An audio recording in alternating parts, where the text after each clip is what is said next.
pues llega la parte final del evento.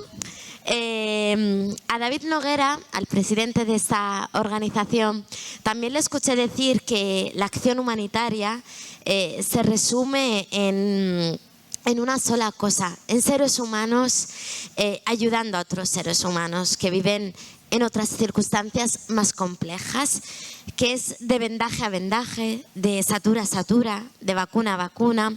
Y ahora, pues yo creo que no podemos cerrar un evento de Médicos Sin Fronteras sin hablar de ese trabajo al que ellos se dedican, ¿no? Ese acceso a la salud, a las vacunas, ese trabajo que además es imprescindible. Yo soy saharaui y he estado ahora en los campamentos 3 meses, me tocó ir antes de mi edad de vacunación y allí pues no me pude vacunar, aquí tampoco, allí no. Y cuando volví, lo primero que pude hacer, nada más llegar a Madrid, es ir y vacunarme. Y me pareció un privilegio cuando en los campamentos, donde hay 160.000 personas que viven, solo se habían vacunado 5.000 personas. Así que bueno, pues de esto vamos a hablar con nuestra última invitada, con Inés Lima. Ella es médica, es experta en la lucha al acceso a los medicamentos. Has trabajado durante muchos años en los proyectos de Médicos Sin Fronteras y estos últimos minutos, Inés, van a ser para ti y para escuchar vuestro trabajo en este sentido. Muchas gracias. Bueno, muchas gracias, Eva. No sé si se me escucha. ¿Se me escucha? ¿Sí? Vamos a poner primero un vídeo, ¿no? A finales de los 90, la pandemia de VIH arrasaba en los países en desarrollo, pero sí había tratamientos y estaban salvando miles de vidas en los países ricos. Y no solamente era el VIH, era frustrante ver morir a tantas y tantas personas porque la medicación que necesitaban o bien era demasiado cara o simplemente no existía. Así que, en 1999, lanzamos la campaña de acceso. Nuestro objetivo, que los medicamentos vitales, las vacunas y los diagnósticos llegaran a quien los necesitara, viviera donde viviera. Este ha sido nuestro trabajo durante los últimos 20 años. Para empezar, había que bajar los precios. Esto se consigue impulsando y protegiendo la fabricación de medicamentos genéricos, que, como sabéis, son más baratos. Y hemos peleado para lograr que las vacunas que protegen a los niños de enfermedades mortales sean más baratas. En segundo lugar, había que garantizar la existencia de medicamentos.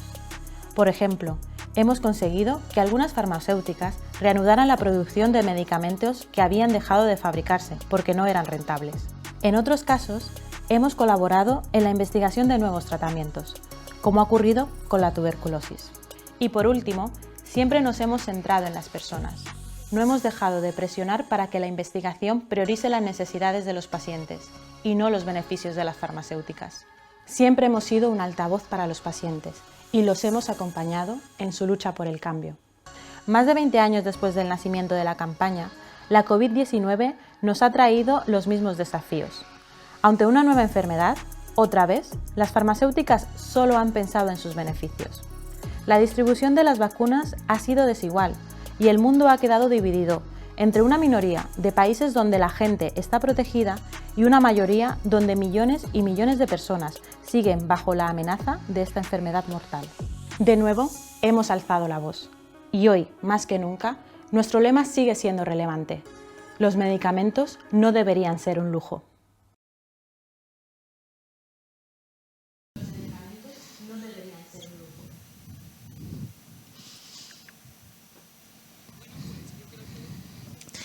Yo creo que no la escuchamos, ¿verdad?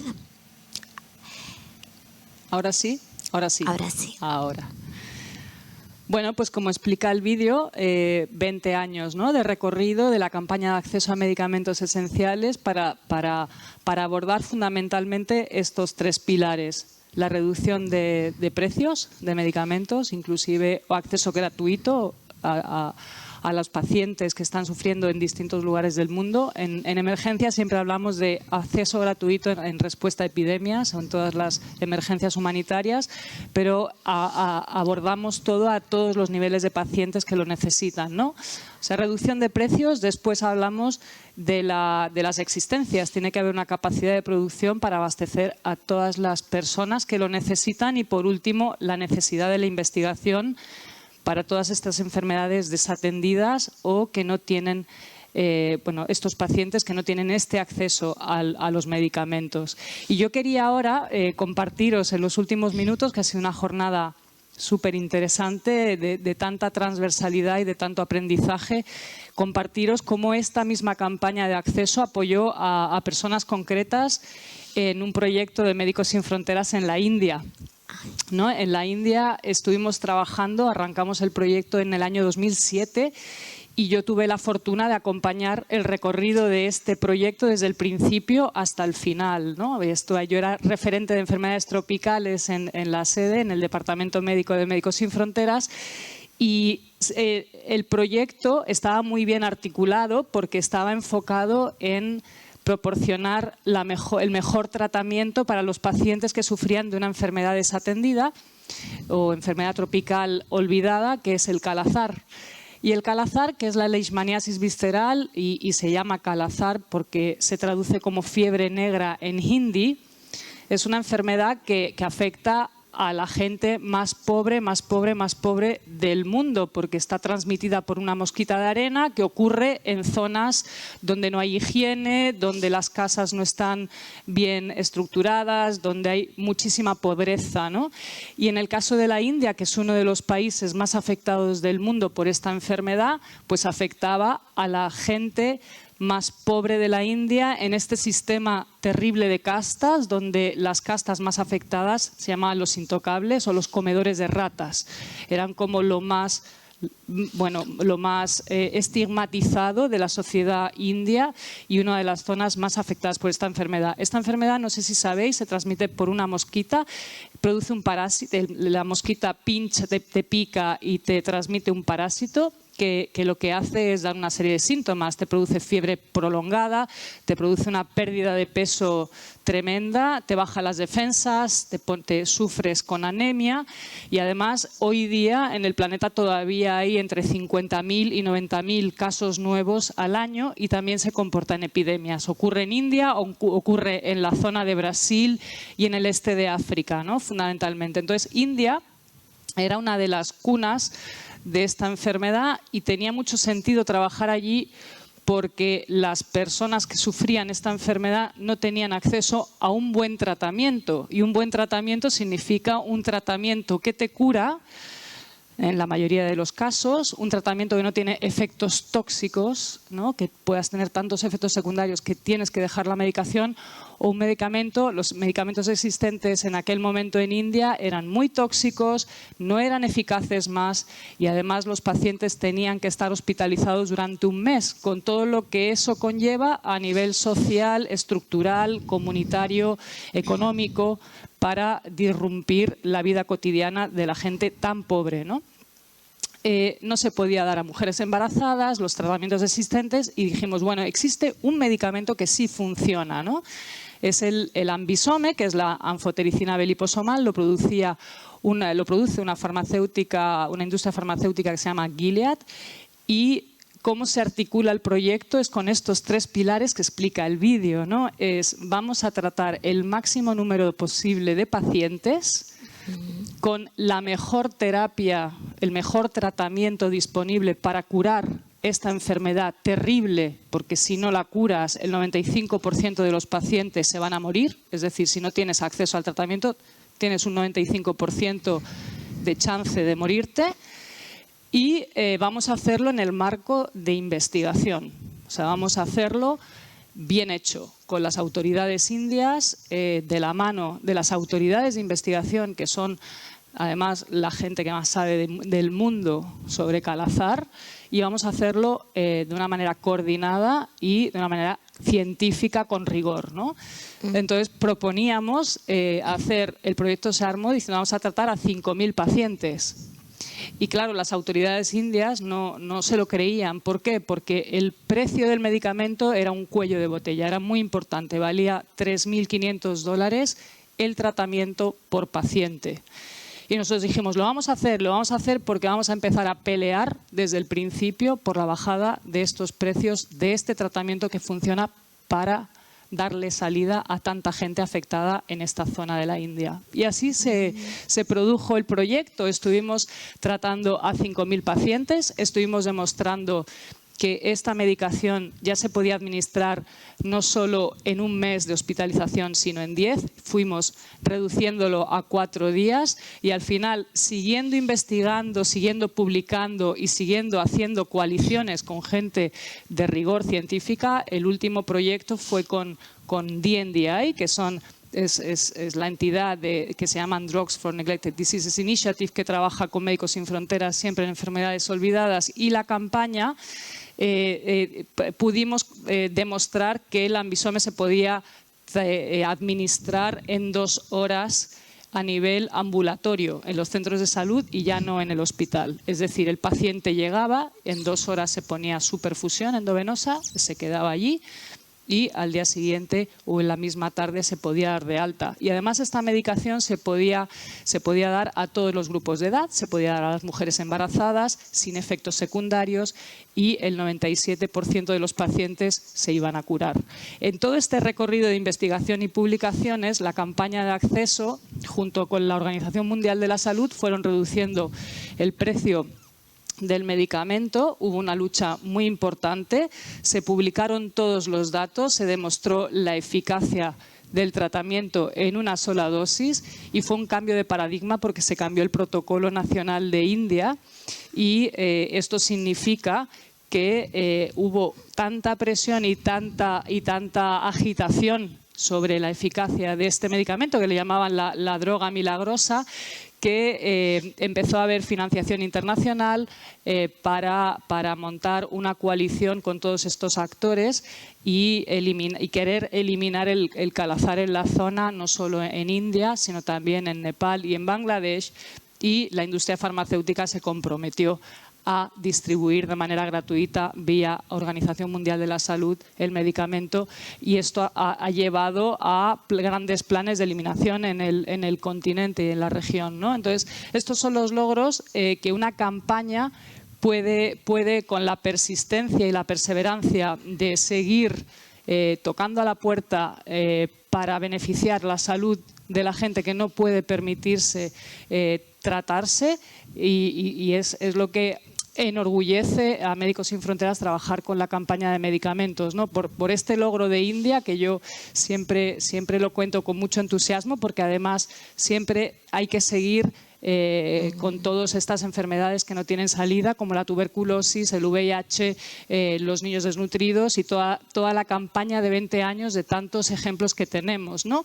Y hoy día seguimos con la lucha con las vacunas para COVID-19, que desafortunadamente en esta pandemia seguimos viendo estas injusticias, lo decía el vídeo también, sobre cómo la equidad y el desequilibrio y la brecha que hay entre las coberturas vacunales que tenemos y todo lo que está pasando en otros países de baja renta y media renta que tienen unas coberturas mucho más bajas, ¿no? Estamos hablando que hasta hoy el 90% de las personas están cubiertas en España con las 2 dosis y en África, por ejemplo, no llegamos ni a un 4% de la primera dosis y en Burkina Faso creo que ayer estaban recibiendo el primer lote de primeras vacunas. Entonces, tenemos una desigualdad brutal a nivel de coberturas. Esto tiene un impacto evidentemente en todos estos países que son más de 50, que no llegan al 40% de coberturas, con una mortalidad altísima debido al COVID. La gente no tiene acceso, la severidad, la mortalidad de COVID y bueno, tenemos que seguir luchando para que esta doble velocidad se armonice de alguna manera. No sabemos si lo vamos a conseguir, pero vamos a seguir peleando para que esa doble velocidad reduzca la mortalidad, se pueda controlar la epidemia, la pandemia a nivel global y para que el virus no siga transformándose en distintas variantes que también pueden tener un impacto a nivel global. Entonces esta es la lucha, esto es la CAME tiene que seguir y Médicos Sin Fronteras tiene que seguir saliendo a la calle, bueno, peleando por la salud universal y para que todos sigamos con esta lucha de la COVID libre de patentes para la cura y para la prevención de esta enfermedad a nivel global. Y con esto quería acabar la jornada, que ha sido un placer estar aquí escuchando tantas transversalidades interesantes. Gracias. Muchísimas gracias, Nines. Y yo creo que si Médicos Sin Fronteras ha celebrado otras victorias, ¿no?, con otras vacunas, lo vais a conseguir también en eso del COVID-19. Quizá gracias a organizaciones como la vuestra sí podemos tener esperanza en que estas vacunas lleguen a los distintos rincones del mundo, incluso aquellos más lejanos. Y bueno, pues ha llegado el momento de despedirnos por hoy, solo por hoy, porque mañana os esperamos aquí a las 5:30, aquí en Barcelona, en la sede presencial, aquí en la sede de Médicos Sin Fronteras, o online para los que habéis decidido seguirnos desde casa. Muchísimas gracias por haber estado. Disculpas por los pequeños problemillas de conexión, es lo que tiene poder conectar con tanta gente, siempre conlleva un pequeño riesgo tecnológico. Gracias a todos los ponentes, que algunos vienen de lejos y van a pasar esta noche aquí en Barcelona, también a los que se están preparando para la jornada de mañana. Y mañana os aseguro que también nos lo vamos a pasar muy bien, porque nos vamos a centrar, nos va a acompañar a Sari Viván, que es cómica. Ella nos acercará a la realidad de ser mujer y negra en España. Vamos a hablar de micromachismo, de microracismo. Vamos a tener con nosotros a 3 influencers que hacen un trabajo espectacular en las redes combatiendo el mensaje de odio, y lo hacen a través del humor. El humor es su única arma para gritar contra el odio y el racismo. Vamos también a estar muy atentos a lo que nos quieren decir mujeres que viven en situación de minorías, que viven en contextos de minorías étnicas, cuya lucha es doble. Vamos a escucharlas. Vamos a seguir hablando de diversidad, de equidad, de inclusión, desde el humor, desde la crítica, desde el activismo. Espero que hayáis aprendido tanto como yo o como nosotros. Yo creo que aquí me consta que estamos bastante contentos, y sobre todo he visto muchas libretas y anotaciones. Por favor, si os ha gustado, queremos contagiar ese espíritu inconformista. Así que compartid en redes, citar a Médicos Sin Fronteras, seguid utilizando este hashtag con el que queremos inundar y queremos llevar más allá de los que nos hayamos apuntado a este evento, a esta primera edición de Humanidad Inconformista. En Twitter, en Instagram, en Facebook, nos vais a encontrar también en las redes.